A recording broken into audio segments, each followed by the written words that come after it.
Hi, this is Dr. Kimberley Linert. You're listening to Incredible Life Creator Podcast. My guest today is Kim-Adele Platts. Kim-Adele Platts is a leading edge of championing human potential individually and organizationally for 21st century board C-suite level leaders, a world-renowned leadership coach, an internationally best-selling author, inspirational keynote speaker, and master coach.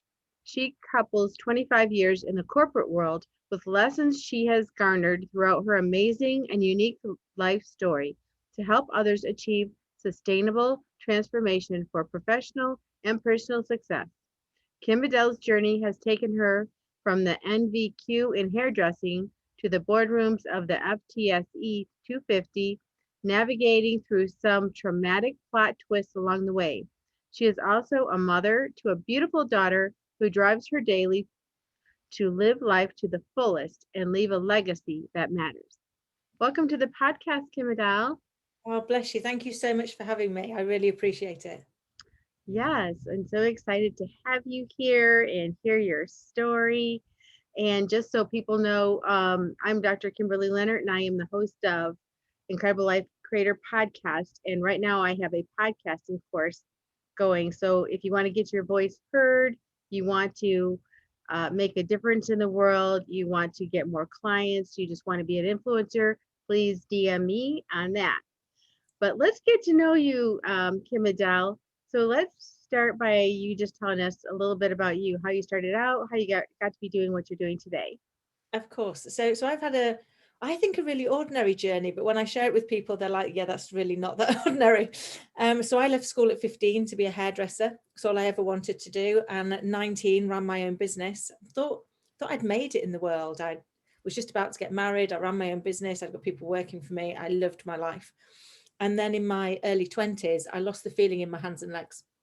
And it took a few months and lots of doctors before they worked out that I was severely allergic to perm lotion, which in the 90s was a little bit of a problem as a hairdresser because everybody had a perm.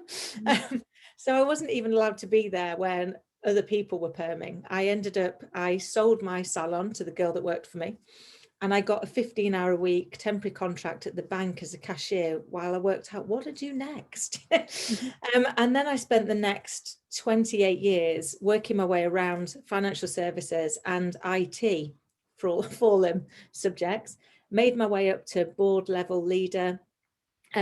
Unfortunately, navigated 3 divorces in the intervening period. Had a miscarriage, and then was blessed with my little girl 4 years ago. And I faced another health scare. My marriage dissolved. And I suddenly realized that I needed to do something different. I'd got a big board level job, but I was now a 44-year-old single mum. And I wanted to make sure I was doing the right things for her. So it was a bit of a bolt, and I needed to do something different. And I decided that I would give up my big job and I would focus on helping other people to navigate their careers, to get out of their own way, to stop that inner voice holding them back. So I retrained as a coach. And then unfortunately, because life throws you another plot twist, because it likes them, doesn't it? I ended up in intensive care with double lung pneumonia, and my little girl was just shy of her second birthday. And that's when I really decided that you've got to really focus on what it is that you want. And I went to write the letter to her that you write if you don't think you're going to make it. And where do you write the letter? How do you start the letter? It's like, where do you even come to? I'd spent 40, well, by this point, 46 years waiting to be a mum. And now I was like going to get taken away, second time potentially since having it. And I went upstairs to like look in on her, to see if I could have inspiration for this letter. And she was laid there snoring, thinking about her day. And then it suddenly hit me that the voice we talk to ourselves becomes the voice we teach our children to talk to themselves. And it was like the world stopped, because most people that know me think that I'm really kind and that I'm empathetic and that I'm easygoing and I'm a nice person. If they knew how I talk to myself, if they knew how evil, how unfair, how unkind how downright cruel I had been for so many years. They would probably cross the street to avoid me. I was not very nice to myself. And I realized that if I didn't do the work, if I didn't go and address that, that I would teach my daughter to talk to herself like that. And that spurs me on to go and face all of the dark parts of me, all of the dark parts of my past, and learn the lessons and find a way to be compassionate with yourself for what you're going through. And I guess that's why I've ended up in a place where I share my story. I mean, it's a bit embarrassing sharing that, your life is a series of these disasters, 3 divorces, a stalker, and an evil inner critic. I mean, there's a lot going on in there. But if sharing just one of those, if opening yourself up to that vulnerability helps somebody else that's going through it to realize you can get through, and the other side, I promise you, is so much brighter than where you feel you are right now, then it's worth being embarrassed. It's worth coming on and sharing that, I guess. Mm-hmm. Yeah, you're talking about your inner critic, and it could be really mean, but you did go through some really difficult things. I mean, illnesses that could put anybody down.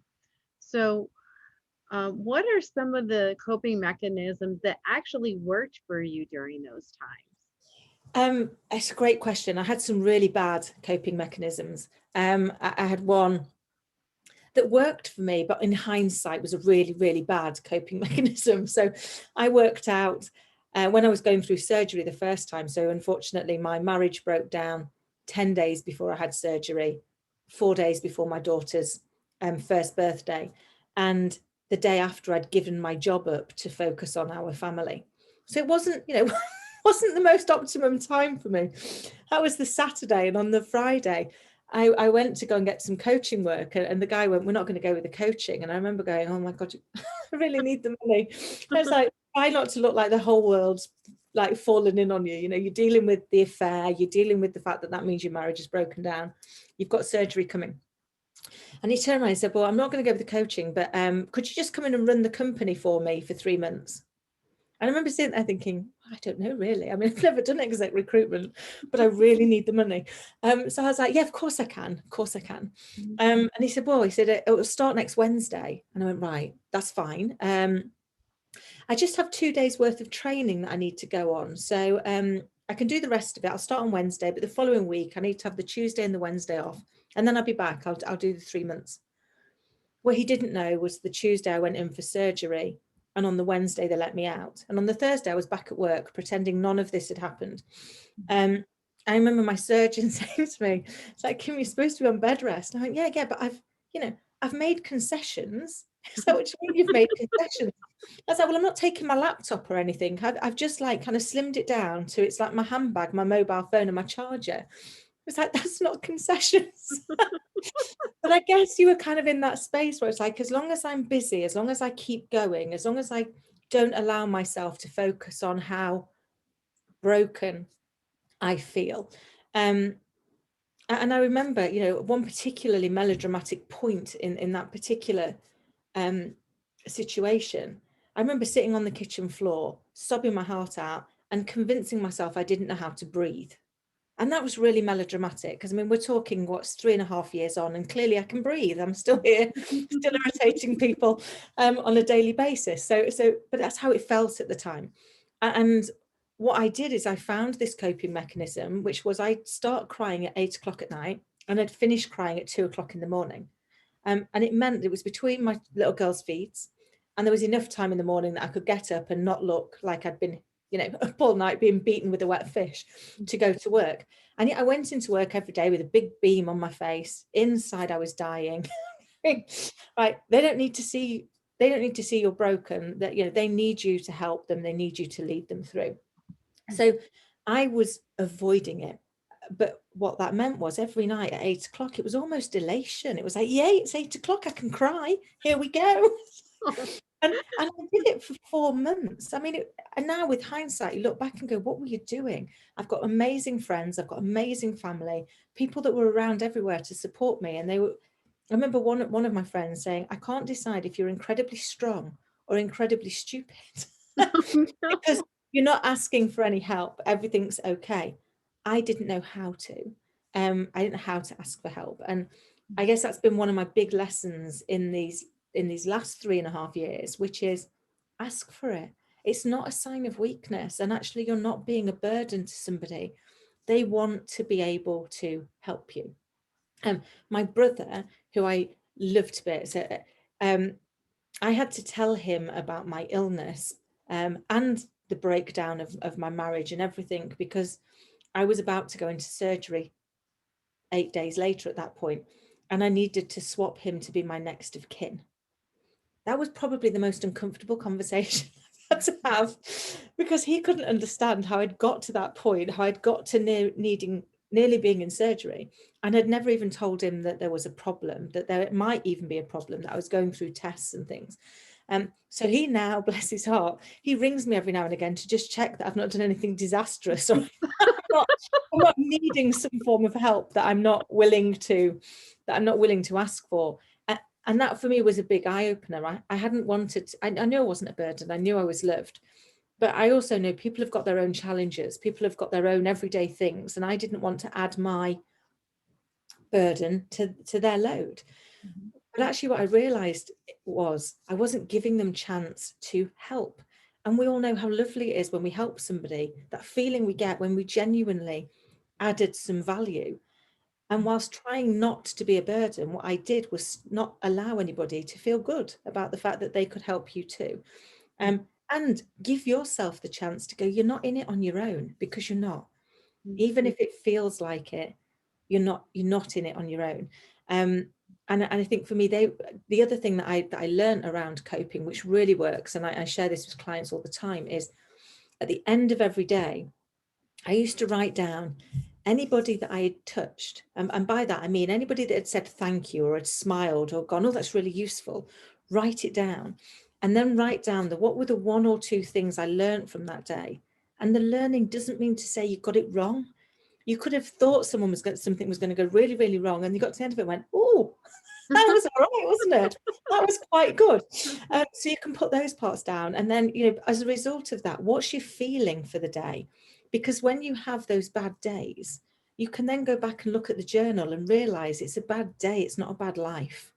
It's a moment that you will get past. And I know from some of the things that I went through at the time it's happening, you don't think you can get past it. You don't know how to. You can't kind of almost comprehend how you're ever going to move forward. And yet you just keep taking a tiny step. And I guess that for me was the thing that I did, was go, there's a lot of things I can't control. There's a lot of things I can't change. I can worry about them, but worrying about them isn't going to change them either.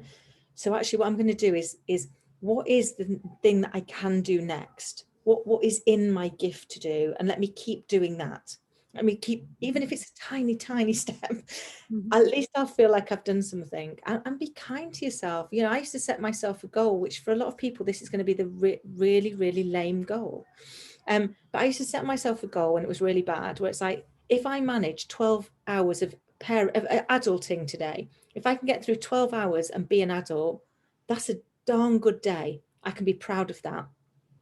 Because a lot of people facing this would struggle to adult for the day. So it's not that, I don't need anything bigger than that. That is gonna be my, that's gonna be my, I get to celebrate if I do that. And then you suddenly realize that adulting, you do it. And then you'll do that and do something else. My little girl will come and give me a hug or something, or she'll come in and she does this sometimes, she's like, Mummy, you're just the best. And I was like, that's all I need. That's better than any accolade I've ever had in any form of walk of life. Because those little people look to us to decide what they want to be. And, when they do those things, I think you've got to grab those moments, haven't you? Exactly. Yeah, and it did take you a while to actually be a mom. And what are some of the things that you've learned from your little girl? Oh my goodness. I learned so much. I think I've learned more about leadership and life in the last 4.5 years than I did in the prior 44 years. Because if I said to you to any of you that tomorrow when you wake up, you're going to have to learn how to walk or talk or eat or run or skip or jump, you'd be overwhelmed. We'd all be overwhelmed. And yet I look at these tiny little people, of which we were them. So we've been there, we've done this. And at their most vulnerable, they learn how to do all of that. At our most vulnerable, we learn how to do all of that. Because, and I realized that there's a couple of reasons for that.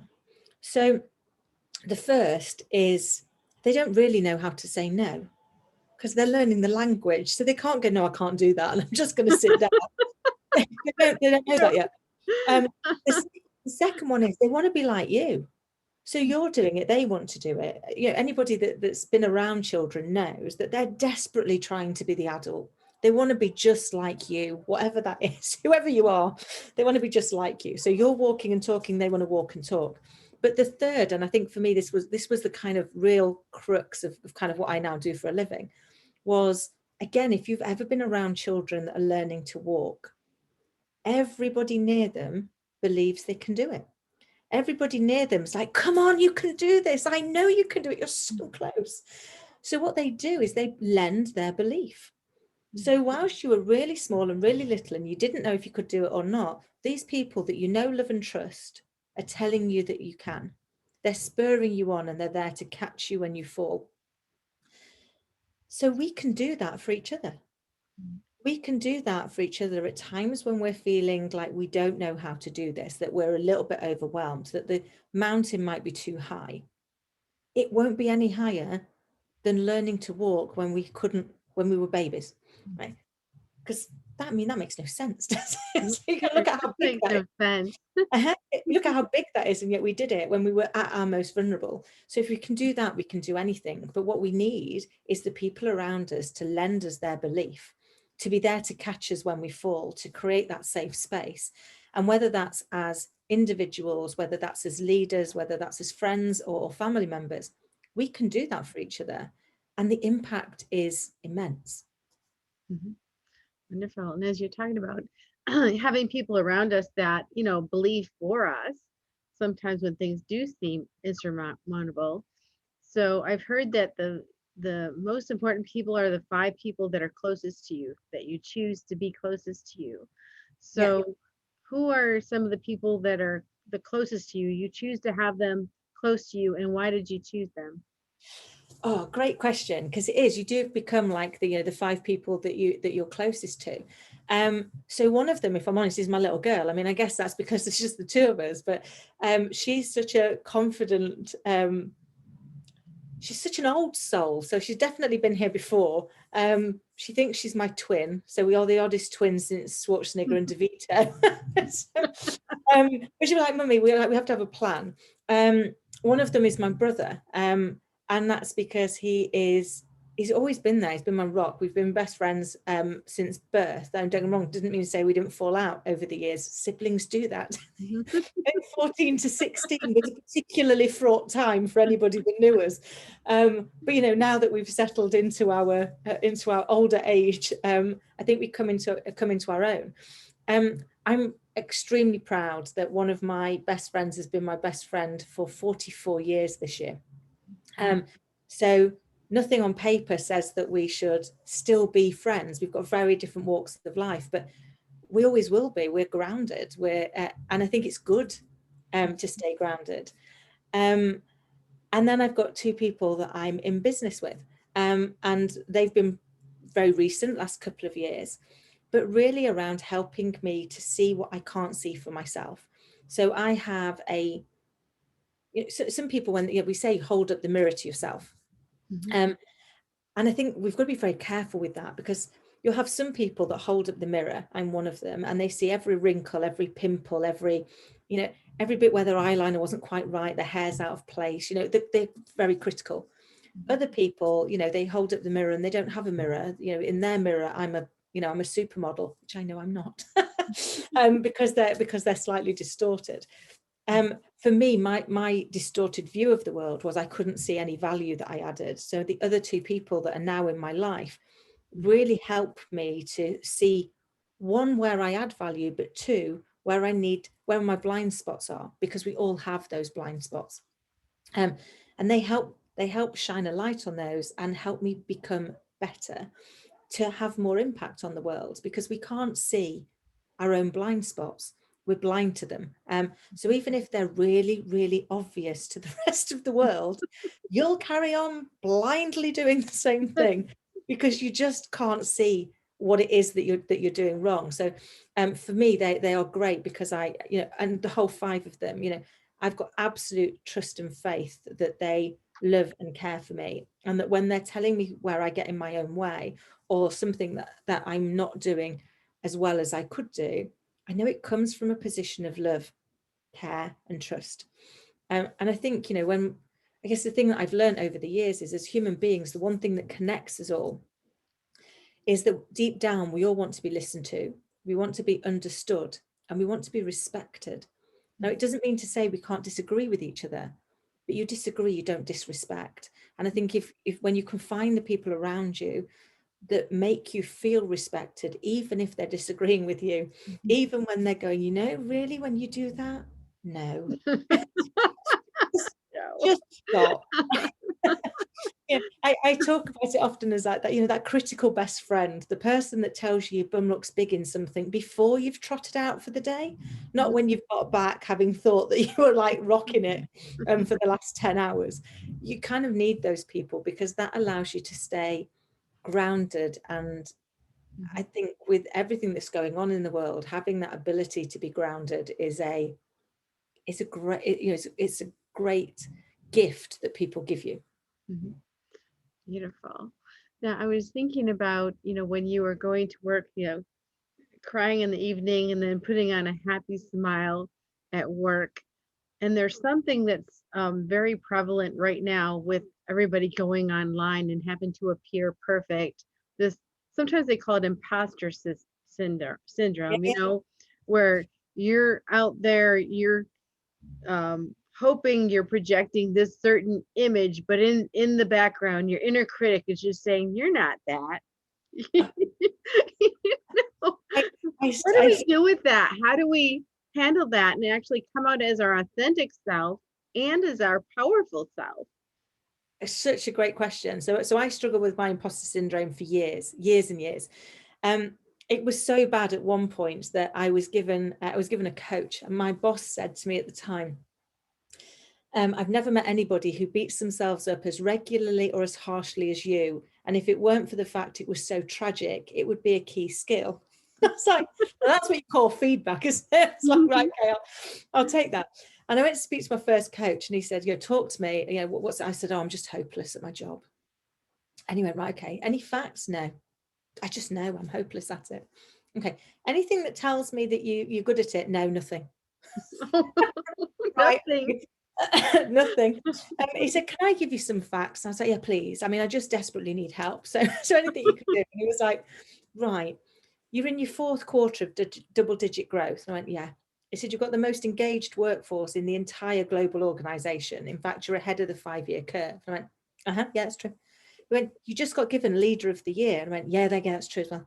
He went, you still think you're hopeless? I went, yeah, because if they just knew what I knew, if they just knew how incapable I was, really. I spent years at board level thinking they were going to turn around one day and go, oh my goodness, we've put the hairdresser on the board. Get her off. That's awkward. And it kind of never happened. But that inner imposter, that belief that you weren't good enough, was debilitating at times. And that's when I really had to go and do that inner work that I talked about with having my little girl.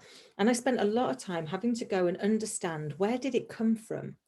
And it comes from your childhood. It comes from some I am statements that you create, that you take forward into your life. And then you go and find evidence to prove yourself right, because at least then you're not both an imposter and stupid. I know I'm an imposter, so that's a big tick for me. And now I can work it through. But actually, you can reframe those I am statements, because they're back to your inner child. They're back to the things that you haven't dealt with yet because you were too young. So I did a lot of that. But for years, I learned, and in fact, my podcast is Confidence Hacker. I learned how to hack my way to confidence. So the brighter the dress and the brighter the lipstick, the more confident people think you are. So whenever there was a moment where I was like, oh, I'm really not confident, I want to run away, I'm getting hives. I would just put on an even brighter dress, an even brighter lipstick. But what I've now learned to do is give myself permission to share when that little voice comes back, because people will tell you can get over imposter syndrome. In my opinion, you don't get over it, you just recognize when it's taking control, and you regain control of it. So it's getting used to the fact it doesn't mean I'll never get triggered again, but I now spot when I'm being triggered, and I've got the steps to help me to go, yeah, that's just your little voice. I've got this. we can quieten that down. So, for example, I was doing a big keynote speech just before lockdown, and I remember standing on the stage at one point and looking out, standing room only, and going, "What are you doing, Platts?" Just need to run away. And obviously I couldn't run away. So I turned around to the audience and I said, do you know what? Right now, every fibre of my body is telling me to get off this stage and run as fast as I can. And I can't for a couple of reasons. The first, I don't think I could run fast in these shoes. And the second is I'll never come back from it. My name and my picture is plastered all over the brochure. So if I run away, you are always going to remember that Kim-Adele Platts is the lady that ran away. And I really don't want to have to live with that as my accolade in life. So I'm not going to do that. But what I am going to do is give myself permission to share with you that that's how I'm feeling, and hope that in doing so, the little voice will quieten long enough that I can actually talk to you about what I'm here to talk to you about. And then I managed to get on with my speech, fortunately. And I got to the end of it, and it was bizarre. I had like standing room only. People were like queuing to wait to talk to me. And I was like, why are you waiting to talk to me? I'm the weirdo that just said she wanted to run away. I'm not sure I'm adding any credibility to this. But kind of their feedback was, you stand there with this big smile on your face in a bright red dress with bright red lipstick, like nothing in the world ever bothers you. And yet when you said that, we absolutely knew you meant it. And I said, but for me, that's probably been the thing that I've learned the most over the years, which is I believe we all have something that we're vulnerable about. We all have something that we hope nobody will find out. But actually, when we learn to share our vulnerability without losing our credibility, then all of a sudden our vulnerability becomes our superpower. So I thought being a hairdresser was my vulnerability, that people would go, she's not qualified enough because I'm not, and that she doesn't deserve that role because she didn't do the university, she didn't do the degree, she hasn't gone through the steps she's supposed to go to, she hasn't earned the right. But I now realize that being a hairdresser was my superpower, because what they teach you as a hairdresser is to be interested in people, to listen to them, to understand their story, to understand what's important to them, and to try and create a memory so that they want to come back and that they leave feeling their best version. Well, that's leadership. Your people want to be listened to, they want to be understood, and they want you to give them a memory. So actually, without realizing it, the thing I thought held me back all those years actually propelled me forward. And I think once you can see that we live in a world of polarity, for every up there's a down, for every left there's a right. So what you think right now is the thing that's holding you back. The polar opposite of it could also be true. It could propel you forward as long as you can just learn to see it from the other side. And talking about leadership, so if someone is in a leadership position, they want to connect with their people, so be vulnerable, but at the same time they don't want to lose, like you said, their credibility. What are some things that they can do to actually show the vulnerability, besides being up in front of a room, like just on a day-to-day basis? Yeah, and right now in the pandemic, there's some really easy things that people can do. Everybody's struggling. I don't know, if you saw, certainly in the UK at the moment, there's a lot of press around the fact that the KPMG chairman has just bawled people out for moaning about the current situation. And he's getting a lot of bad press. And I see why, because of the impact on people, but he's a person too. And I think this is the bit that we've got to realize is, as the leader, you're going through this as well. So, one of the things that, I encourage people to do is just say to people on the team meetings, you know what, I find it a little bit tough right now, not having seen people. Anybody else feeling the same way? You're not saying I'm a basket case that can't do my job. You're just saying, I'm kind of really missing seeing people right now. Is anybody else feeling the same way?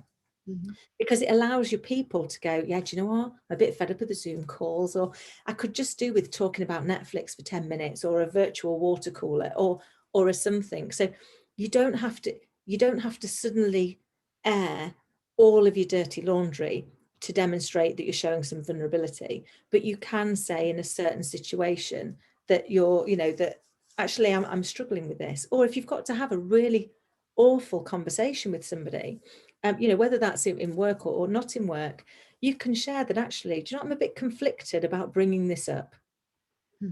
However, I am completely committed to helping you be the best that you can. So even though I'm a little bit conflicted about bringing it up right now, I'm going to do so. What you've done is put yourself into an element of vulnerability because you've shared that actually it's a bit conflicting.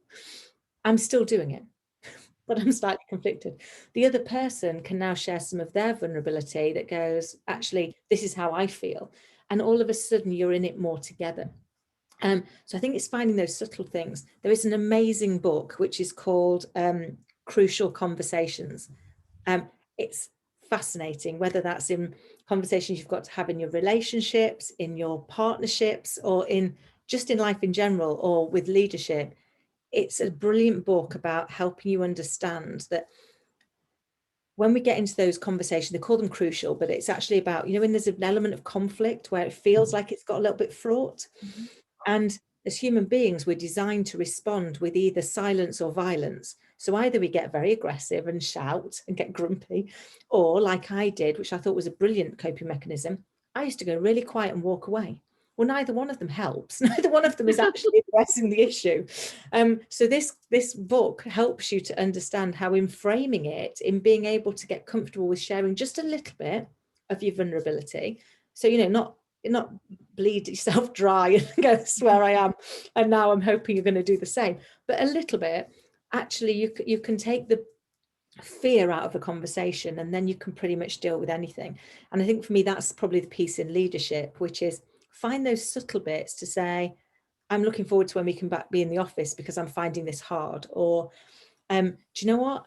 I've just done 3 solid days of Zoom and I'm a little bit zoomed out. How about you? Anything that allows you, oh my God, not another Zoom, please help me. Another one.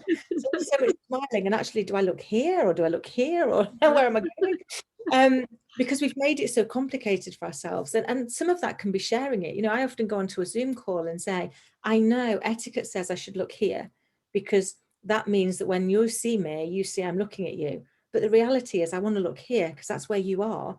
Right. And I want to talk to you and I want to see I want to have a proper conversation. So if you see me doing this, it's not because I'm not interested or I'm looking at my keyboard. It's because I want to see your face because I miss your face. I miss being able to interact with human beings. It's a subtle way of sharing a vulnerability, but actually allows the other person to be able to, and it's a genuine one, that is how I am, but it allows the other person to go, actually, yeah, you're right, or I find this hard, or do you know what? I'm not finding the Zooms too hard, but I am finding it really difficult that I can't switch off. That, my laptop's on the edge of the dining room table, and every time I walk past it, I feel it calling to me, like, look at me. And I can't switch off in the same way that I am fortunate to switch off. It's in a spare room, and I can shut the door on it. So it just opening yourself up to being able to reconnect as human beings, because I think that's the piece that we're really needing right now. Yeah. So at this point, how is it that you work with people? Who do you work with? So I tend to work with either leaders or organizations on either a one-to-one coaching basis or also delivering training. At the minute, one of the things that I seem to be, I've got 2 things that I seem to be being sought out over the most. One of them is imposter syndrome. So actually, how do you overcome that inner imposter?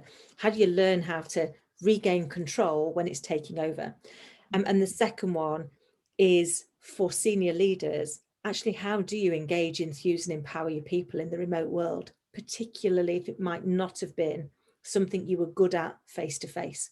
Because if you weren't good at face to face, you ain't got any better. Now we've gone remote, unless you learn some things. And it's kind of being on their side to kind of be their confidant and help them through. So they seem to be the biggest things. That and lots of lovely people seem to be quite happy to just want to hear me talk, which is really kind of them to hear my crazy journey.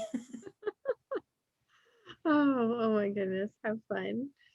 So, what gives you the most happiness and fulfillment in your life at this point? Other people. So I think when you see other people do something, I mean, my daughter is always a source of joy. She is my complete and utter North Star.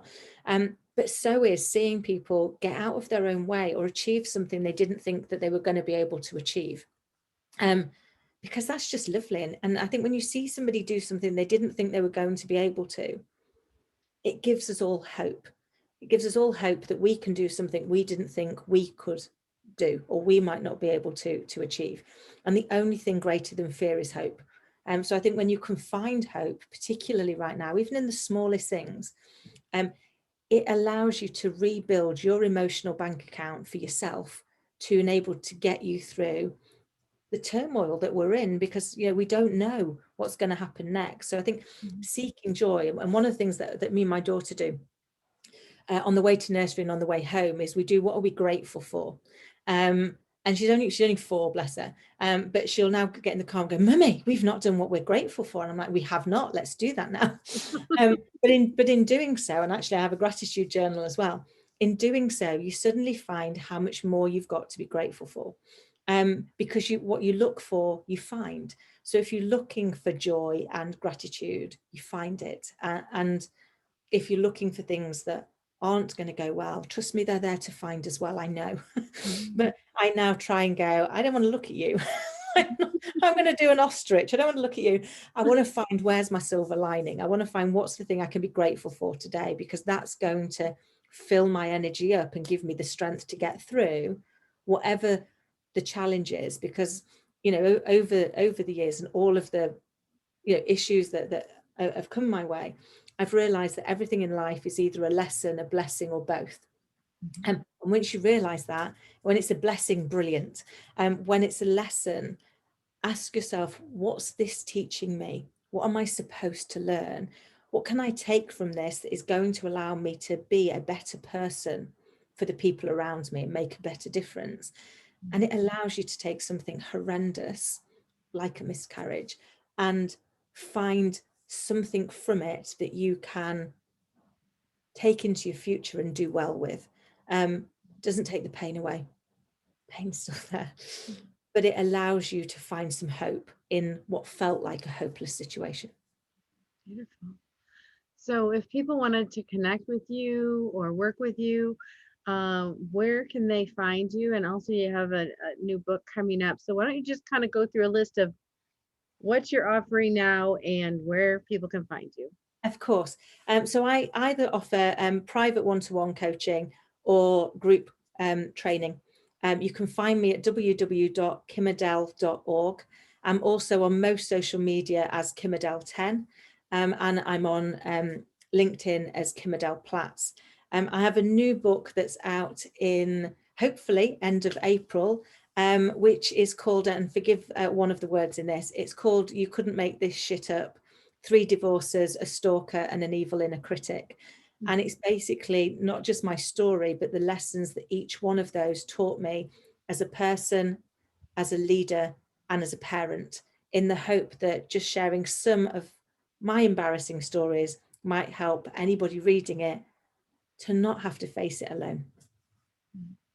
Wonderful. Yeah. And just let us know when you have that, and I'll be sure to share it so people can get the book.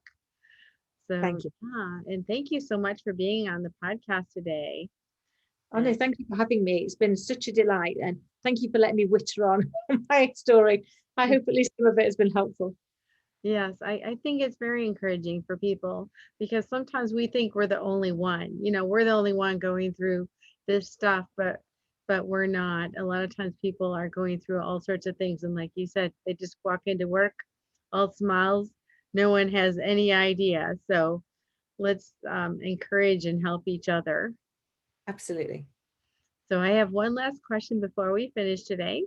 Okay. What is your best advice on living an incredible, extraordinary life? So I would say I wrote this quote for my little girl, but I absolutely believe it to be true for everybody on the planet, which is be kind, stay curious, try hard, dream big, and believe, because you are all proof that miracles happen. And we're all a miracle to somebody. So if we think about that, there's nothing we can't do. And I guess the only time that we don't, the only time we truly fail is when we stop trying. Because actually, if we keep trying, all we do is learn one way it didn't work. We're one step closer to finding it. And actually, when you do that, there's nothing in the world you can't do. And for me, that's what I'd love people to see, to live the miracle that they are already here to be part of. Beautiful. Well, thank you so much, Kim-Adele. Thank you. Yep, and we'll talk to you again soon.